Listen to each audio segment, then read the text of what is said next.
Welcome to Cape Breton Bible Camp. Welcome to Cape Breton Bible Camp. Welcome to Cape Breton Bible Camp.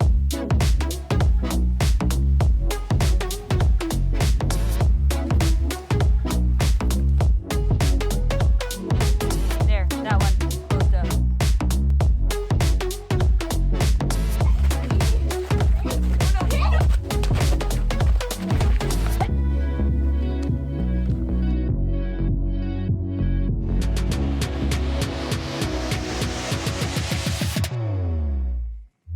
Hey, we're Richard, Carma, Brooklyn, Braeden, and Acacia, and we're taking our crazy RV from Saskatchewan to Nova Scotia on the 100K Get Kids to Camp Challenge. Hey guys, welcome to Cape Breton Bible Camp. We're so excited to be here and to show this island with you. We've never been here before. And we're out here on the water and the camp is right up there. Yeah, technically this is on a lake, however it's all salt water and it's connected to the ocean, so for us prairie folks we would consider this kind of ocean water. Maybe we'll see some sharks. How deep is it? Oh, you can see in there. There's a free rope down there. Daddy, you have to go over there. Here, we're gonna help all these guys get out to the water. Maybe they don't want to be in the water. No, they want to be down there with their other buddies. Trying to have a nice day, Look just at this resting. one. Here, I'll put it in. Walk the plank. Oh my goodness.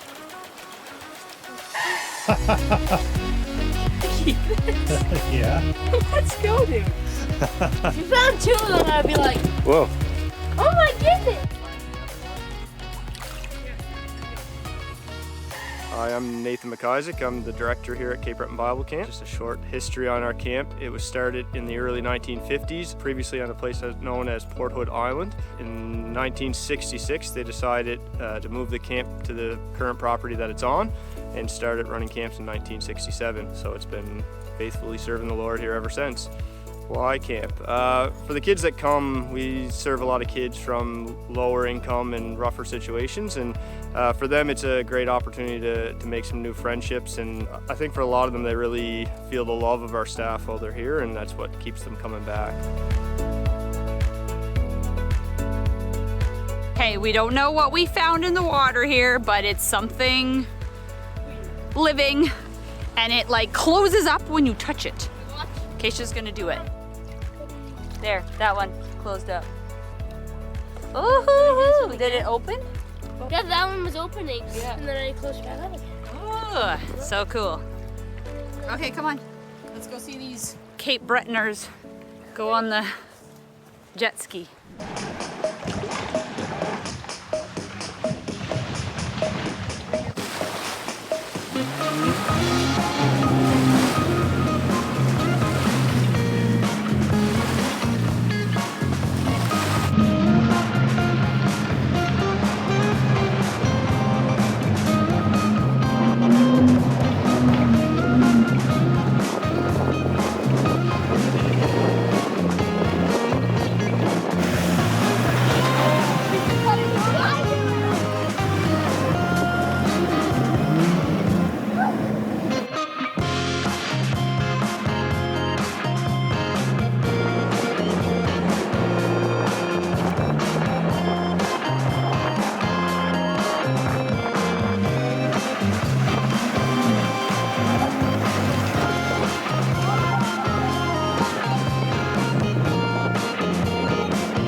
He's checking to see if he still has the camera.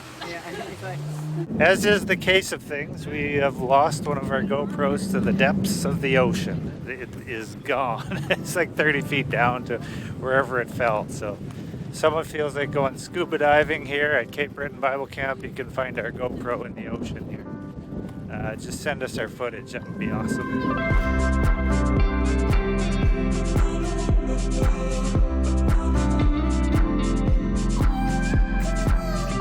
There's so many camps that have amazing views.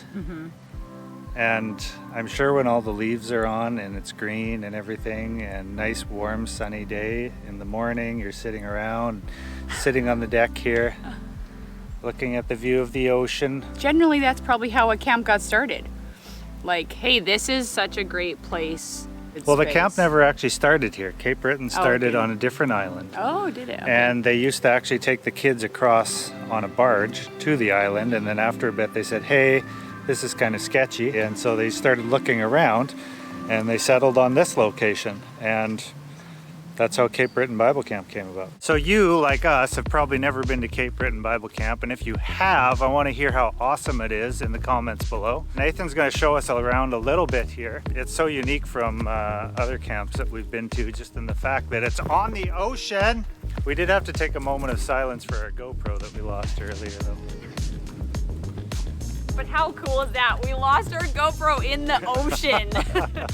Maybe we'll find it next summer. Yeah. So this is our main chapel building. There was a house here that they had lifted the old house. It was owned by one of the miners. There's an old coal mine in the road. They had lifted the house to put a new foundation under it, and then when the building inspector came, he basically said it's condemned and can't be used, and so they had to tear it down, and then it was replaced with this wonderful chapel building that we have now. All right, let's take a look inside.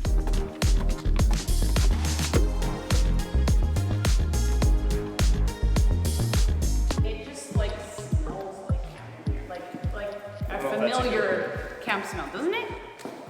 Maybe they just cleaned too. No, to me it's like, oh, this is a familiar smell.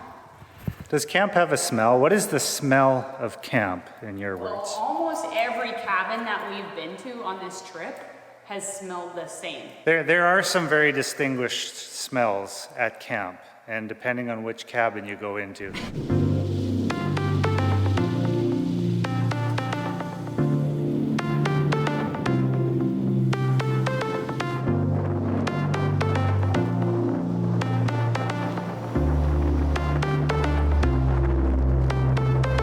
So we're just across the bay from Cape Breton Bible Camp, and we're on an old mining path doing some rock hunting, seeing if we can find some gems. What rocks are here?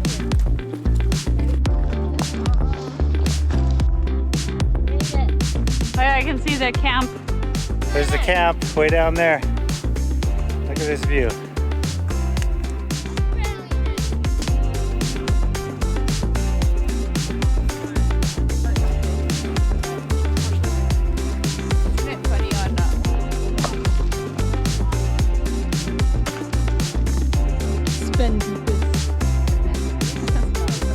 Rock smashing is getting pretty serious. Found a number of crystals. This one's got some green in it there, but no, nothing that jumps out as overly crazy yet. Oh, it broke. Doesn't have anything interesting inside? Cut. Oh yeah, okay. Beauty. Any rock that looks crystally. Oh, that one broke.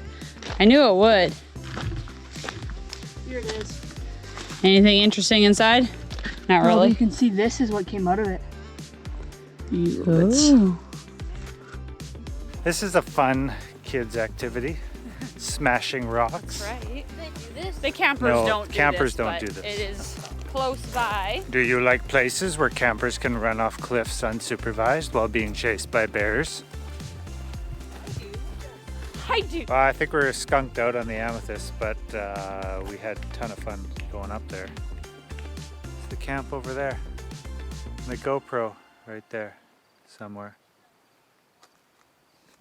We're gonna play Gaga Ball, and we're gonna explain the rules because we have seen this at almost every camp. First step is find a Gaga Ball pit. Step 2 is find some friends.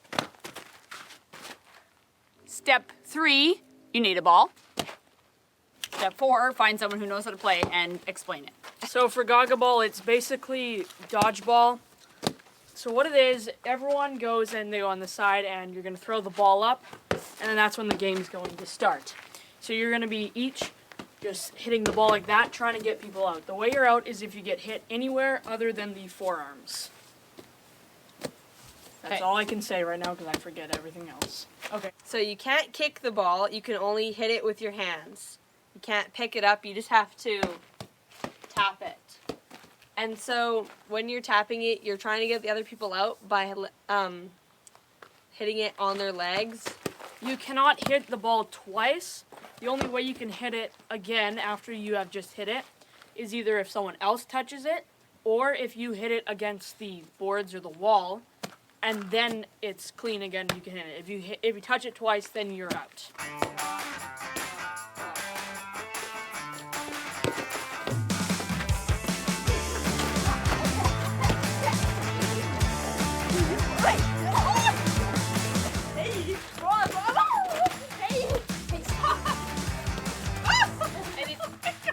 If you hit it and it goes flying out of the ring, Yeah? you're out.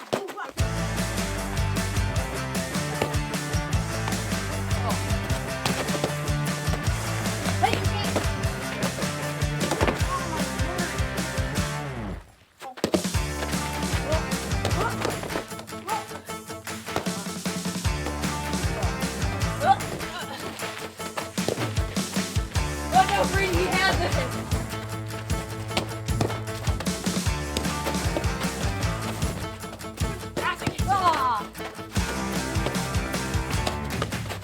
How did I not hit him?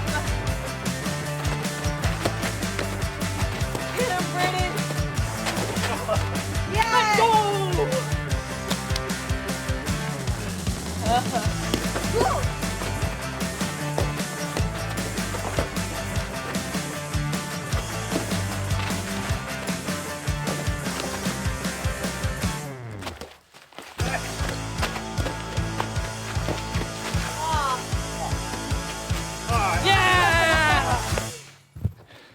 Braeden's a winner. That's how you play Gaga Ball. I hope you guys enjoyed your time here at Cape Breton Bible Camp.